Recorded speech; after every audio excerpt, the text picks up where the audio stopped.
Hello. Hello. Can you hear us now? Stage right now. We have a channel update. A little bit of a channel update, would you say? Testing. 1, 2, 3. Jessica Rabbit. Oh, We're dear. testing. We've gone off the rails. Channel update. The first update we've done in a year and a half. Practically. I mean, besides our wall that keeps getting... Well, yeah, it keeps expanding. Mm-hmm. So what's new? We got some new microphones. Talking about. So yeah, hopefully this helps with the refrigerator noise as well. And Sarah and I have to be aware to not scream like Sara likes to do at times. Yeah, I do. And also, maybe if our neighbors are home, then that way it won't pick it up quite as much. Because when the person's upstairs, no matter who it is, practically every little walk. Yeah, and we kind of speak gibberish sometimes. Yes. So this will help. Yes. Help. You guys will hear what we say. That is better. That is my Exactly. That is my number one thing I need to work on. That I need to do for the channel is talk clearly with purpose. I've talked about this before, but I have not been getting better. When I'm editing, I realize I am not getting better. So that's my goal. 100%. I can make myself better. I promise. Maybe I can. Are you serious? What? Makes me cry. I don't know why. It's emotional. Okay, I gotta go. So what are we going to do today? We're going to do two things today. And these two stories are not related whatsoever, but you know how that goes. How does that go? So, super Megan Rapinoe, power couple of all power couples. To the max. The max. When Sue won the WNBA, Megan was there. They had their moments. They had their... they were supportive of each other. Yeah. Megan was there the whole entire time inside the bubble, for the WNBA. She was there, supportive. I mean, they're in sync right now. You know what I mean? Yeah. They've been together the last 7 months, and now being around other people, it's like the last 8 months they've been inseparable. So, yeah. That being said, they haven't broken up, which we know. But the flip side of that, Suber just posted a picture, and a couple people thought they saw a little something on her finger. Oh.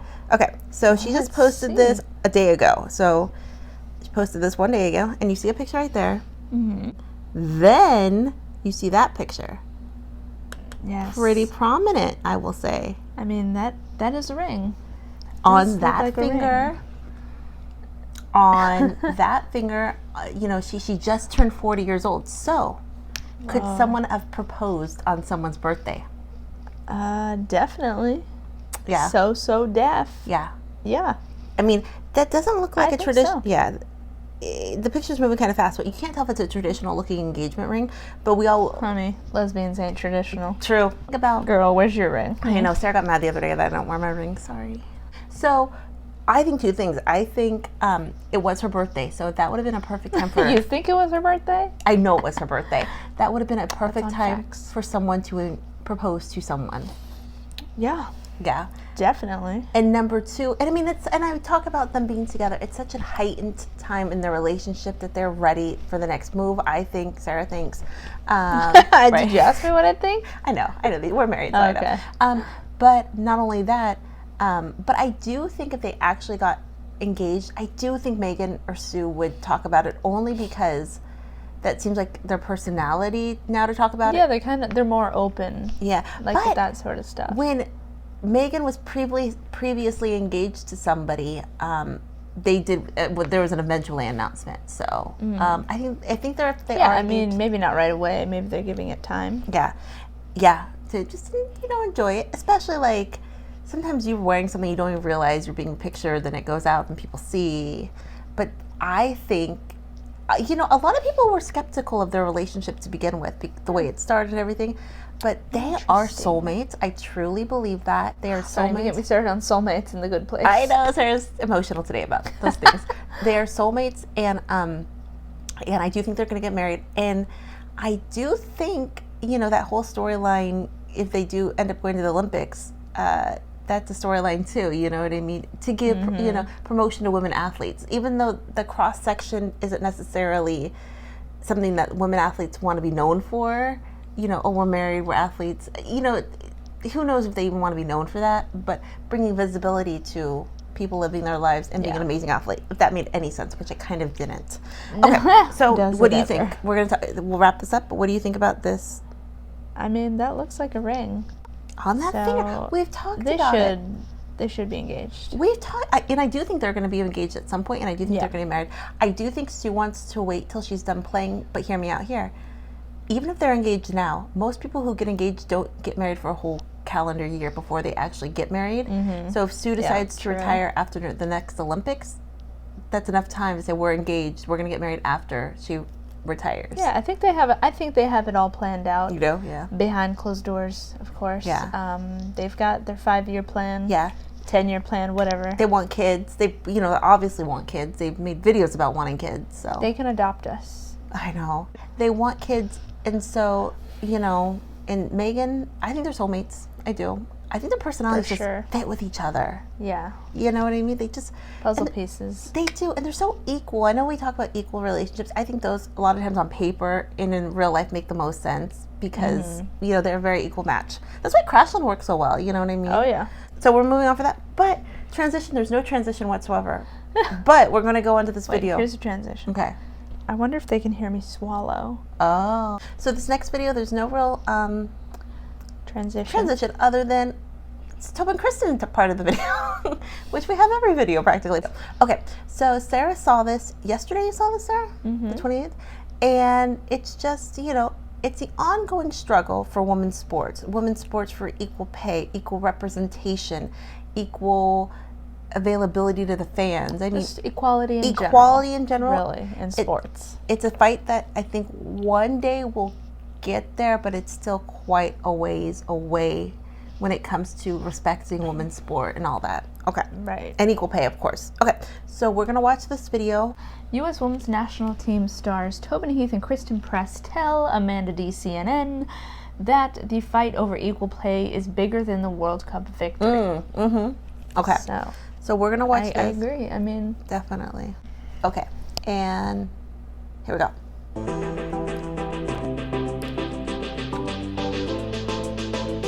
Yeah. When the two of you arrived, your shirt sales at Old Trafford surpassed the sales of the men's shirts. Gang. I mean, did you expect that kind of reaction to your arrival? Certainly not. I mean, I wasn't thinking about it at all, honestly, until I read the news, same as you. But it is something that I'm really proud of because, especially in the United States, we fight a battle every day to prove our value and prove our worth. So things like jersey sales doing really well is actually really important for us because it proves to the pockets that this is something worth investing in.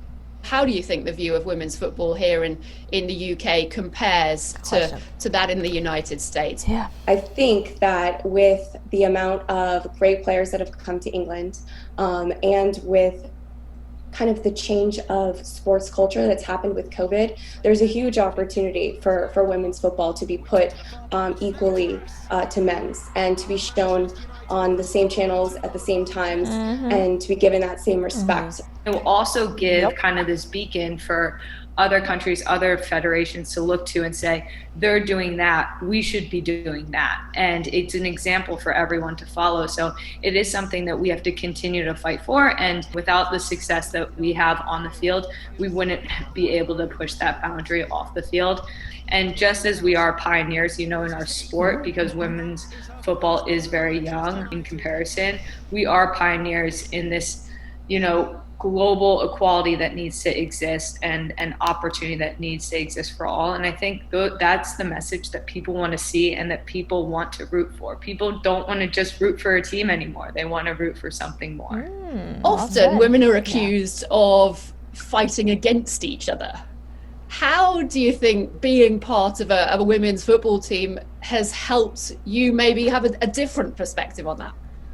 Culture has often taught that, we have scarcity, that it's either mine or yours, and we have to fight for that. But my personal belief is that the world is abundant, and that the more that you give is the more that you get. And I think programs like the Stacey's Rise Project, where they're lifting up other female entrepreneurs, is exactly that. It's starting to show that, when women win, everybody wins, because diversity is important. It's essential to keep pushing the needle forward. Yeah, I think this is actually what attracted me to the Rise Project, was this idea of female mentorship, because it is a very organic thing in football to have that. You know, you come onto the national team and you're a young player, and the older, more experienced players kind of take you under their wing and show you the ropes. One thing, of course, that is very much ongoing, and I know we can't go into the specifics, is the fight for equal pay for the US women's team in the United States. What would it mean to you to win that fight? I think it's bigger than anything we could ever win in football. And the reason I say that is because in football, even by winning a World Cup, you know, you inspire that next generation of girls playing soccer, and even in sport. But in this, you can inspire the whole entire world to be treated equally and to be paid equally. And that far outweighs anything I could ever do on the field. The whole team knows, we talk about it all the time, we will get very little personally from winning the lawsuit. But we do it because it will greatly impact the future. Within the game, it'll create resources for players, hopefully globally, and then it sets a precedent that women in all jobs, in all careers, have a stake, have some space. And I think that's one of our strengths as a team in fighting this lawsuit, is we have strong, powerful women all around us all the time. And our norm is not the world's norm. We're used to seeing women as leaders, as women as life changers, game changers, world changers. And so that I think is our superpower, and that's how we're getting through what is ultimately a hard fight. Yeah. I love that. That was one of my favorite interviews that they did. Yes. So many good things. They really did. I mean, I was trying to intake everything that they were saying, because, like Sara says, they were saying such good things, such you know, powerful things, such, you know. So, what's the biggest takeaway for you? You know, that interview? I think when they talk about treating women's football or women's soccer as equal, in regards to, the way I look at it is visibility. Even we have this problem finding information about women's soccer. We even just talk about like the visibility of soccer. You know, sometimes when I'm looking to do something, or we're going to do something for the show, for a video, I can't even find information a lot of times. You know, it's not streamlined. It's not given that availability to even get new fans at a lot of times. Right. Because if the visibility is there, a lot of times people will find it. But if you can't even find it, you can't even figure out where to watch it. Right. The games are so scarce on like cable, TV or whatever, you know. So how are you going to be able to find that without that visibility? Then, without the visibility, you're not going to get the equal pay, because people think, well, people don't watch your stuff. Yeah, because the visibility is so scarce. You know, that's the way I look at it.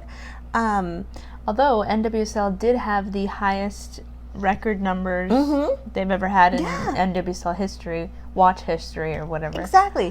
Which is good. So it is growing. It's a growing league. And like Tobin said, it's a baby. Yeah. Like it's a young league. I keep thinking about that. You know, women only have the right to vote in the United States in the last 150 years. Oh my God. Like, in the last, I think, like 19... They really don't want women to have anything in this church, They just got the right to vote in the last 100 years, practically. Like, we birthed everybody. I know. Do they not understand that? I know. Birth to people wouldn't be here. Why? But women are so, like, women are under here. They're, like, down here, right? I know. When they should be up here. Yeah. I mean, at least equal. Yeah. Come on. So, and I think when people say, well, they don't get the viewers, they don't get this, they shouldn't get equal pay. Well, we're not starting from an equal playing field, so why do we have to work that much harder? Then there's not as much resources and everything. Yeah, exactly. And even Megan Rapinoe says, when you invest in women's sports, the return is great. You know, very rarely, you know, if you invest in sports, but B, when you invest in women's sports, the studies have shown, the proof is in the pudding. People make money from that. And that's good pudding. Yeah, and so like Tobin says, women's football is such pioneers, and I love when people like DM us say, not only are they fans, but their sons are fans, their nephews are fans, their daughters, you know, obviously a lot of times are fans. But I love hearing that as well, because it just shows people, they want people to look up to, and these women are such good role models. I will say, you don't have to be a role model just by saying you're a woman either. You know, I don't like that narrative. Oh, you're a woman, you have to be a role model. I think you can decide. how you act. You know what I mean in that regard. You know, women's tennis, they get a lot more respect. And I don't know if it's because Billie Jean King, yeah, Martina Navratilova, you know, obviously those are pioneers, but I think that soccer is going to go the route of tennis where, you know, not necessarily a lot of respect, but then over time they've just proven themselves because of the visibility that tennis gets. You know, even like Serena Williams, when Serena Williams has a match, it's, you know, all eyes are on it. You could also say when U.S. women's national team goes to the World Cup and the Olympics, all eyes are on them too. So that comparison is kind of similar, but that only happens once every 4 years. So maybe there needs to be more soccer events. You know, she talks about being pioneers. Oh, and like we did a video on it. How were Christen and Tobin surprised by their jersey sales? You know, they were, but they also weren't. You know, I think that because when they say they're not surprised, it's not them being amazing. It's the fans really liking the sport. It's not like, oh, I'm Christen Press, everyone loves me. No, it's like it's the sport growing. Yes. It's women's soccer, women's football, whatever you want to call it. That's what's growing. Growing. Yeah. And like Christen kind of said about, you know, what we have in America, we can't forget. What we have in America is not the norm for a lot of other countries. A lot of countries like America have more resources, but there's some countries that have zero resources, you know. So we always have to remember that. Even though America doesn't have equal pay or whatnot, they have resources. A lot of countries out there, they put zero funding into women's sports or women's soccer at least. And I don't know if that's like a cultural thing or if that's just a country that doesn't have a lot of money thing. You know, I'm not exactly sure about that specifics, but Christen, I do, you know, they're in the same, I guess it makes sense they're in the different places, Christen and Tobin, when they do the interview, because they're not talking over each other, maybe. Yeah, they probably live in an apartment, right? Probably, yeah, in Manchester. But, like, they're not in the same room, they're in different rooms. No, yeah. Tobin's glasses, aren't those cool glasses? Yeah, I wonder if those are to prescription. I don't know. You know, they are, because she has really bad eyesight. Tobin has really bad eyesight. So she wears contacts? Yes. That's why she hasn't gotten LASIK. Barry Bonds got no, LASIK. No, nobody cares about that. A lot of baseball players get LASIK, I know. Should Tobin get LASIK? I'll say it to the day I die. People are seeking out the women, and they're not getting what they are seeking. What do you guys think? I mean, they said so much in that interview that just, you know, they're and like they said, when we did our video about equal pay, and we also made the point is Christen and Tobin aren't going to see much of that money, if any money. And people said, no, they're fighting for themselves for retro pay and things like that. They're fighting for the future. Exactly. That's what I was going to say. All that aside, they are fighting for the future generations because they might want a piece of their pie, but they know it's not about them at that moment because it's way bigger than that. It's bigger than that. Totes. And they know that, and it's a fight. It's a fight for women. What do you guys think? What did you take away most from the interview Christen and Tobin just did? What are your takeaways from it? Because there was a lot. I mean, we weren't even able to talk about everything we want because I should have stopped the video in the middle, which I could have, but I didn't. And what touched you the most? So, I thought that was a really good, really interesting interview. I mean, I always like to hear what they have to say. Yeah. You know? I always talk about Megan Rapinoe is going to be remembered in 100 years. Obviously, she will, but the Tobins, the Christens, the U.S. national team. Can we get some statues made out of them or something? They are going to be remembered in not just women's sport, but sport for hundreds of years. I truly believe. You know what I mean? Okay, questions, comments down below. Hopefully the mics, you guys like our mics. If they're a disaster, we'll check them. Do what? We'll put them down the garbage disposal that we don't have. Yeah. We'll see you around the mountain. I don't know. We'll talk to you guys later. Have a good night. Bye. Bye.